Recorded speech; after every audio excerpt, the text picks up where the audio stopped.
काका बोले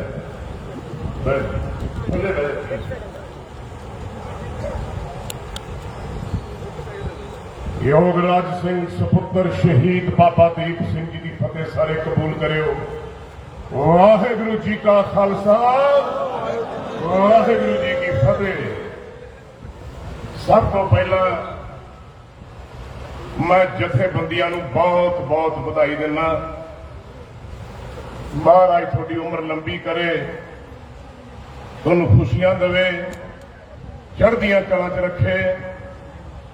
तुसीं अगे हो के सारे पंजाब का सिर उच्चा कीता, तुहानूं बहुत बहुत बधाई। दूजी बधाई सारियां मातावां नूं, भैणां नूं, धीआं नूं, बुजुर्गां नूं, मेरे बच्चिआं नूं, खासकर नौजवानों नूं। तुसीं ओह मिसाल पैदा की है जिहदी उड़ीक मैनूं 40 साल तो रही कि जब मैं पंजाब की जवानी देखता सी तो कई बारी अखां चों हंझू आ जाते थे ते अकाल पुरख महाराज नूं कहना, सच्चे पातशाह ये पंजाब की धरती नूं नज़र तो बहुत लगी है, पर ऐतकी नज़र कोई लंबी हो गई, लेकिन तुहानूं देख के मैनूं महसूस होया कि पंजाब की धरती वाल कोई हुण अख पट के नहीं देख सकता।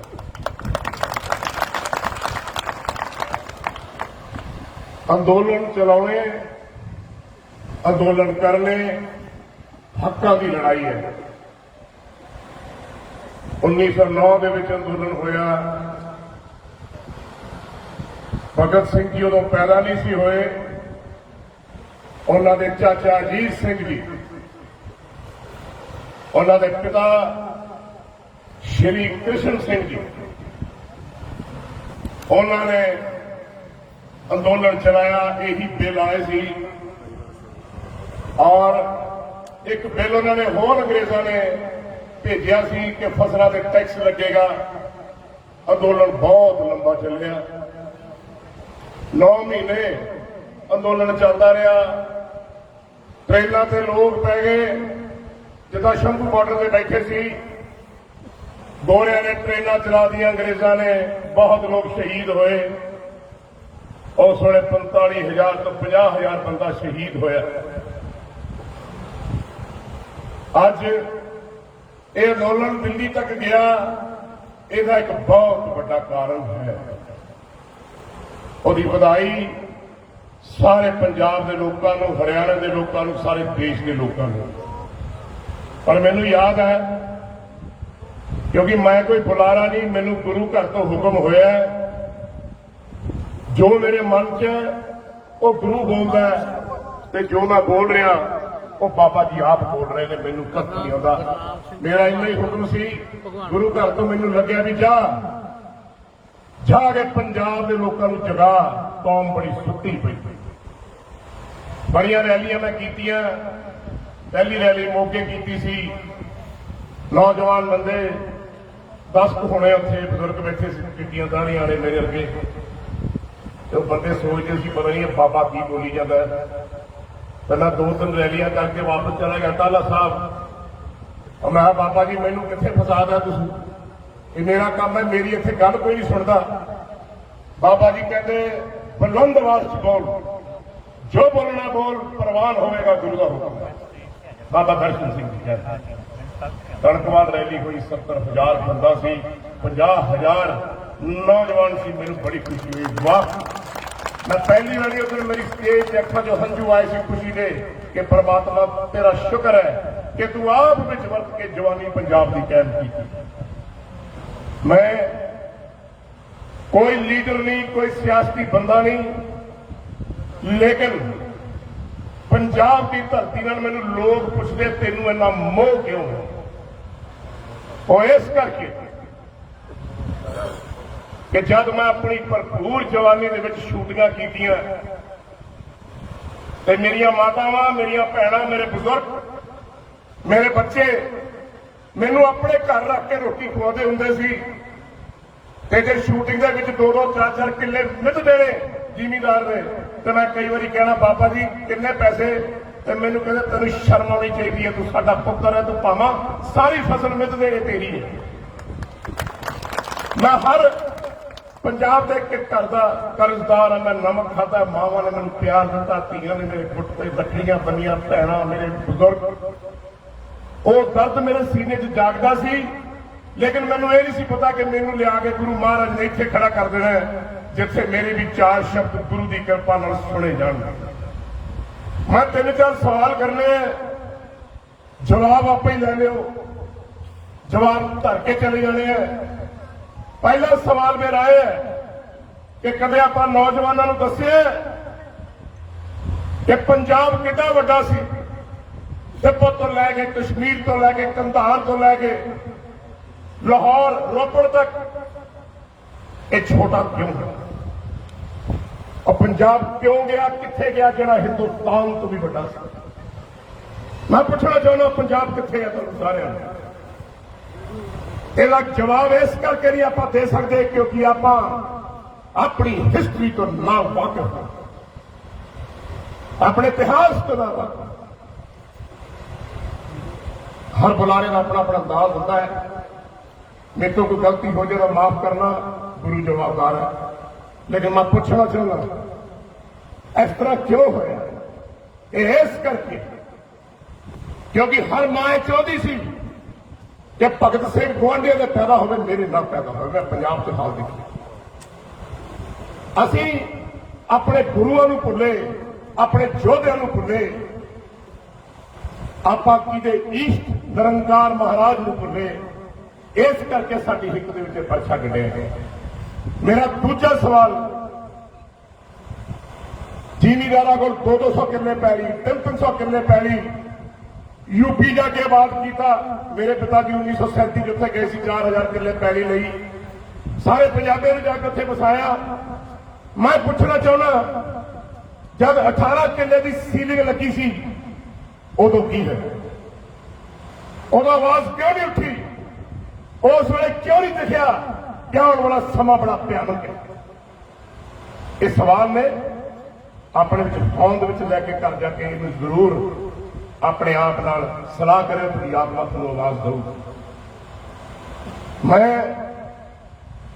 कदे भी इस जिंदगी च नहीं सोचा कि मैं बाहर चले जाऊं, लेकिन अफसोस की गल यह है कि पंजाब की धरती से हर आदमी का दूजा बच्चा बाहर बैठा। चल कनेडा, चल अमेरिका, चल आस्ट्रेलिया। जे आप बच्चे बाहर भेजने हैं, धीयां बाहर ही लियानी है, तो पंजाब की धरती कौन संभालेगा? मैं पूछना चाहना मातावां नूं, जे शिक्षा आप गुरुओं की नहीं देनी, पीर पैगंबरां की नहीं देनी, योद्धियां की नहीं देनी, तो फिर पंजाब को कौन संभालेगा?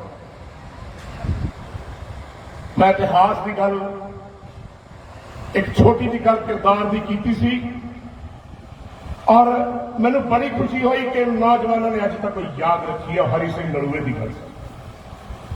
हरी सिंह नलूआ कंधार से जब तंबू से बैठा सी तो बानो नाम की एक मुटियार उन्हें मिलने गई और उन्हें पूछा कि हरी सिंह जी, मैं तो एक सवाल करना चाहती हूं कि तुसी साडी धरती ते कब्जा क्यों किया? हरी सिंह नलूआ जी कहन लगे, अपनी धियां की रक्षा करना जायज है कि नजायज है? अपने बजुर्गों की, अपने घर की रक्षा करना जायज है कि नजायज है? तो कहती जायज है। करते करते बहुत गल्लां हुईयां और बानो ने हरी सिंह नलूए ने एक गल पूछी कि मैं सुनिया एक गुरु घर है, गुरु नानक का घर है, इथों जो मंगो मिलता है सच है? हरी सिंह नलूआ कहता सच है, मंगो बीबा जी की मंगना। अल्फाज देखियो जरा, एक धी वास्ते, भैन वास्ते अल्फाज, माता जी, पिता जी, बीबा जी, काका जी, ये अल्फाज खत्म कर लिया था, वापस लेके। भानु ने फिर कहा, सोच लो, तुसी कहा कि जो मंगोगे मिलूगा, गुरु नानक का घर है। पर मैं दोबारा पूछने लगी, उन्हें फिर पूछा, उन्होंने फिर यही जवाब दिता। अखीर च कहती है, मेरी एक मांग है कि हरी सिंह नलूआ मैंने तेरे वर्गा पुत्र चाहिए। हरी सिंह नलूआ जी ने कहा, पुत्र किहो जिहा भी होवे, ਕਿਹੋ ਜਿਹਾ ਵੀ ਰੰਗ ਰੂਪ ਹੋਵੇ, ਸਦਕਾਣਾ ਹੋਣਾ ਚਾਹੀਦਾ, ਧਰਮੀ ਹੋਣਾ ਚਾਹੀਦਾ, ਆਪਣੇ ਘਰ ਦਾ ਰਖਵਾਲਾ ਹੋਣਾ ਚਾਹੀਦਾ। ਬਾਨੋ ਨੇ ਫੇਰ ਕਿਹਾ ਕਿ ਨਹੀਂ, ਮੈਨੂੰ ਆਪਣੀ ਕੁੱਖ ਤੋਂ ਤੇਰਾ ਪੁੱਤਰ ਚਾਹੀਦਾ। ਤੇ ਉਸ ਵੇਲੇ ਭਾਈ ਗੁਰਦਾਸ ਜੀ ਲਿਖਦੇ ਆ ਕਿ ਸ਼ਮਸ਼ੀਰ ਨੂੰ ਹੱਥ ਪਾਇਆ ਤੇ ਉਹਨਾਂ ਨੇ ਕਿਹਾ ਕਿ ਬਾਨੋ ਜੇ ਤੂੰ ਇੱਥੇ ਨਾ ਖੜੀ ਹੁੰਦੀ ਤਾਂ ਸ਼ਾਇਦ ਹੋ ਸਕਦਾ ਹੈ ਮੇਰੇ ਤੋਂ ਕੋਈ ਅਲਫਾਜ਼ ਨਿਕਲ ਜਾਂਦਾ, ਪਰ ਤੂੰ ਗੁਰੂ ਦੇ ਸਿੱਖ ਦਾ ਇਮਤਿਹਾਨ ਲੈਣ ਆਈ ਹੈ, ਇਹ ਨਹੀਂ ਹੋ ਸਕਦਾ। ਬਾਨੋ ਉੱਥੋਂ ਚਲੀ ਗਈ, ਜਾਣ ਲੱਗੇ ਨੇ ਤਾਨਾ ਮਾਰਿਆ ਕਿ ਤੁਸੀਂ ਕਿਹਾ ਸੀ ਇਹ ਗੁਰੂ ਨਾਨਕ ਦਾ ਘਰ ਹੈ, ਇੱਥੇ ਜੋ ਮੰਗੋ ਮਿਲਦਾ ਹੈ। ਅੱਜ ਉਹ ਗੱਲ ਝੂਠੀ ਹੋ ਗਈ। ਉਸੇ ਵੇਲੇ ਹਰੀ ਸਿੰਘ ਨਲੂਆ ਨੇ ਰੋਕਿਆ, ਬੀਬਾ ਜੀ ਇੱਕ ਮਿੰਟ ਜਾਣਾ ਨਹੀਂ। 4-5 ਸਿੰਘਾਂ ਨੂੰ ਬੁਲਾਇਆ, ਉਹਨਾਂ ਨੂੰ ਕਿਹਾ ਲੋਈ ਲੈ ਕੇ ਆਓ, ਚਾਦਰ ਲੈ ਕੇ ਆਓ। ਹਰੀ ਸਿੰਘ ਨਲੂਆ ਨੇ ਬਾਨੋ ਦੇ ਸਿਰ ਤੇ ਦੇਤੀ ਔਰ ਉਸ ਤੋਂ ਬਾਅਦ ਪੈਰਾਂ 'ਚ ਮੱਥਾ ਟੇਕਦਾ ਤੇ ਕਹਿੰਦਾ, ਆ ਸੁਣਿਓ ਧਿਆਨ ਨਾਲ ਆਪਣੇ ਕਿਰਦਾਰ ਕਿਸੇ ਨੇ, ਕਹਿੰਦਾ ਬਾਨੋ ਇਹਨੂੰ ਹਰੀ ਸਿੰਘ ਨਲੂਆ ਵਰਗਾ ਪੁੱਤਰ ਚਾਹੀਦਾ ਸੀ, ਜਾ ਅੱਜ ਤੋਂ ਬਾਅਦ ਤੂੰ ਮੇਰੀ ਮਾਂ ਹੋਈ ਤੇ ਹਰੀ ਸਿੰਘ ਨਲੂਆ ਤੇਰਾ ਪੁੱਤਰ ਹੋਇਆ। ਮੈਨੂੰ ਖੁਸ਼ੀ ਹੈ ਕਿ ਸਾਡੇ ਐਸੇ ਜਰਨੈਲ ਹੋਏ, ਕਿਉਂਕਿ ਮੈਂ ਗੁਰੂਆਂ, ਪੀਰਾਂ, ਜਰਨੈਲਾਂ, ਯੋਧੇ ਦੀ ਗੱਲਾਂ ਕਰਨੀਆਂ, ਹੋਰ ਮੈਨੂੰ ਕੋਈ ਹੁਕਮ ਨਹੀਂ। ਜਨਰਲ ਜ਼ੋਰਾਵਰ ਸਿੰਘ ਹੋਇਆ, ਅੱਜ ਵੀ ਤਿੱਬਤ ਦੇ ਵਿੱਚ ਉਹਦੀ ਸਮਾਧ ਬਣੀ ਹੋਈ ਹੈ। ਜਿੱਥੇ ਮਾਂ ਜਾਂਦੀ ਹੈ, ਜਿਹਦੇ ਗਰਭ 'ਚ ਬੱਚਾ ਹੋਣ ਵਾਲਾ ਹੈ, ਉੱਥੇ ਅਰਦਾਸ ਕਰਦੀ ਹੈ ਕਿ ਗੁਰੂ ਮਹਾਰਾਜ ਮੈਂ ਵਰ ਮੰਗਣ ਆਈ ਹਾਂ ਕਿ ਜੇ ਮੇਰੇ ਘਰ 'ਚ ਪੁੱਤਰ ਹੋਵੇ ਤਾਂ ਜਨਰਲ ਜ਼ੋਰਾਵਰ ਸਿੰਘ ਵਰਗਾ ਹੋਵੇ, ਐਸਾ ਸ਼ੇਰ ਪੈਦਾ। ਅੱਜ ਵੀ ਇੱਥੇ ਮੰਗ ਮੰਗੀ ਜਾਂਦੀ। ਆਪਾਂ ਉਹ ਕੌਮ ਲੇਕਿਨ ਆਪਣੇ ਸਿੱਟੇ, ਆਪਾਂ ਆਪਣੇ ਕਿਰਦਾਰ ਬੜੇ ਖਰਾਬ ਕਰ ਰਹੇ ਸੀ, ਲੇਕਿਨ ਅੱਜ ਇਸ ਪੰਜਾਬ ਦੀ ਧਰਤੀ ਤੇ ਮੈਂ ਇੱਕ ਥਾਪੜ ਕੇ ਕਹਿ ਸਕਦਾ, ਮੈਨੂੰ ਨਾਜ਼ ਹੈ, ਮੈਨੂੰ ਖੁਸ਼ੀ ਹੈ। ਮਾਤਾਓ ਤੁਹਾਡੇ ਚਰਨਾਂ 'ਚ ਪ੍ਰਣਾਮ, ਤੁਹਾਡੇ ਸਾਰਿਆਂ ਦੇ ਚਰਨਾਂ ਦੀ ਧੂੜ ਬਣਾ ਮੈਂ ਕਿ ਅੱਜ ਪੰਜਾਬ ਦੀ ਧਰਤੀ ਦੇ ਵਿੱਚ ਐਸਾ ਸਿੱਕਾ ਖੜਾ ਹੈ ਜਿਹਨੂੰ ਮੋਦੀ ਦਾ ਕੀ ਦੁਨੀਆ ਦਾ ਕੋਈ ਬੰਦਾ ਅੱਖ ਪੱਟ ਕੇ ਨਹੀਂ ਦੇਖ ਸਕਦਾ। ਮੈਂ ਹਰ ਸਟੇਜ ਤੇ ਗੱਲ ਕਹੀ ਹੈ, ਬਿੱਲ ਪਾਸ ਕਰ ਲਿਆ ਜੇ, ਆ ਜਾਓ ਜੇ, ਜਿਹੜਾ ਸਾਡੀ ਜ਼ਮੀਨ ਤੇ ਪੈਰ ਪਾ ਕੇ ਦੱਸਿਓ, ਫਿਰ ਦੱਸਾਂਗੇ ਅਸੀਂ ਕਿਹੜੀ ਮਾਂ ਦੀ ਕੁੱਖ ਤੇ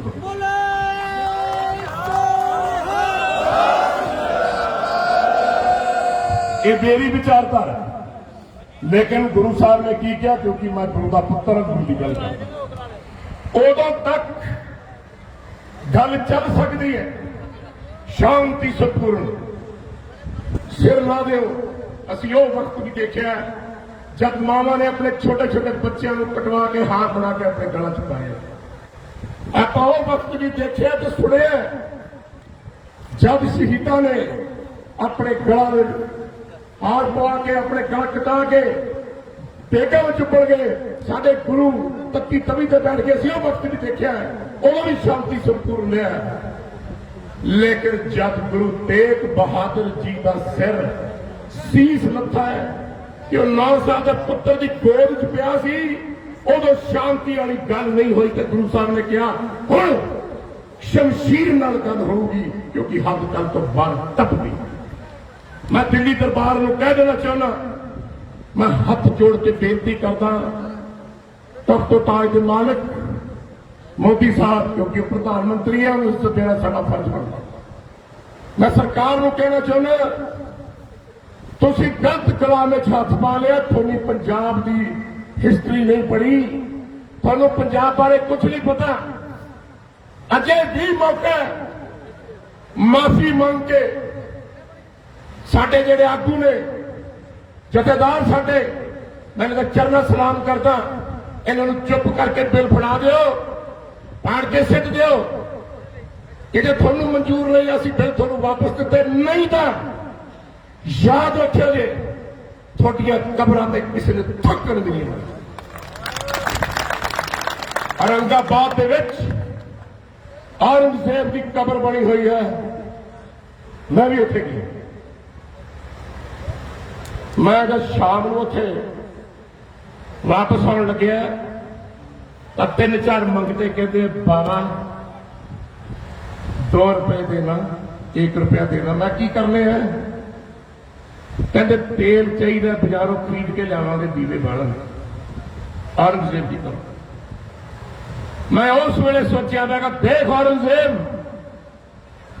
जिस गुरु घर तू तसीहत ते सिखर तसीहत ते पंजाब की धरती तू मटिया मेल करने की कोशिश की, अज उत्थे सारी दुनिया चुक चुक के अरदासा कर दी है, सलाम कर दी है, निरंकार का सीधा पाठ पढ़ाया जाता है। तू मैं तेरी कबर से दीवा बालन वास्ते भी मंगते तेरे कुत्तियां जलाते हैं। इस तो लानत वाली जिंदगी की हो सकती है कि तख्तो ताज का मालिक होवे, हिंदुस्तान के सरहद का मालिक होवे कि उसकी कबर से दिया जलाने वास्ते मंग के जिहड़े मंगते ने दीवा बालन। जे पंजाब की धरती के हक वापस ना किते, जे साडे पंजाब के एक लहू टुलिया होया अदा ना किया, साडे जिहड़े किसान शहीद हो गए, साडियां धीआं साडियां भैणां उन्हां दे सिरां दी सदके थोड़ा हाल भी वही होगा जो औरंगजेब का होया।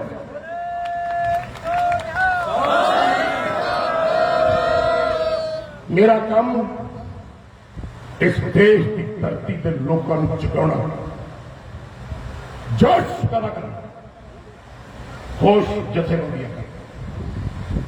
मैं जथेबंदियां नूं अपने बुजुर्ग समझदा, बड़ वडेरे समझदा। यही कारण सी कि मैं क्या सी नहीं डल्लेवाल साहब ने तो पहला बोलणगे, उस सत्कार योग ने मैं उन्हां दी चलना दी। ये मन के चलना है, जथेबंदियां नूं नाल लेके चलना है। मैं नौजवानों नूं कहना अपने बट्टे ने वो 4 दहाके तो साडे नहीं लड़ते आ रहे हैं, किसानों नहीं लड़ते आ रहे हैं, आपां उहदे नाल तुरना है।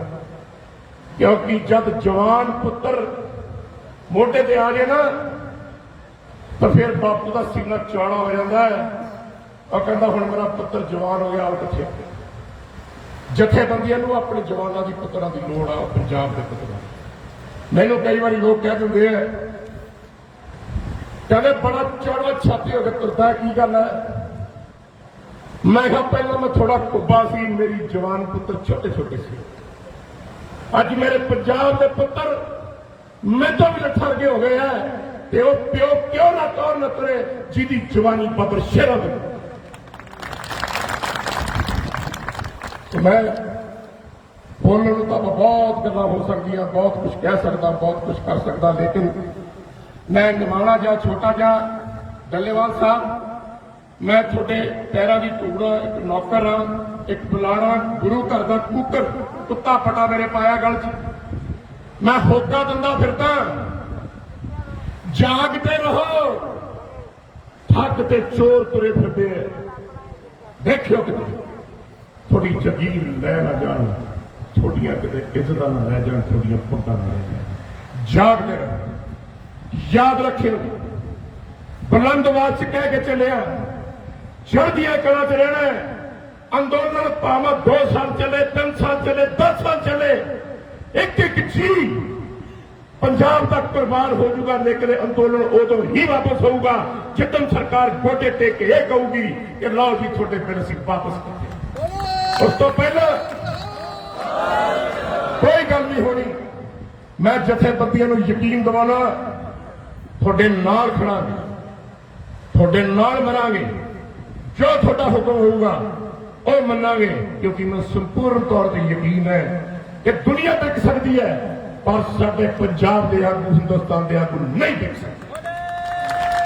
जिहड़ी मर्जी दौलत इन्हां दे चरणन बिछा दिओ जे, साडे जथेबंदियां दे आगू अपना जमीन कदे नहीं देख सकते। इस करके यकीन रखियो भैणों ते भराओ, माताओं को मेरी बेनती है, घर दे विच अपने अपने ईष्ट के हिसाब नाल पाठ पूजा करया करो।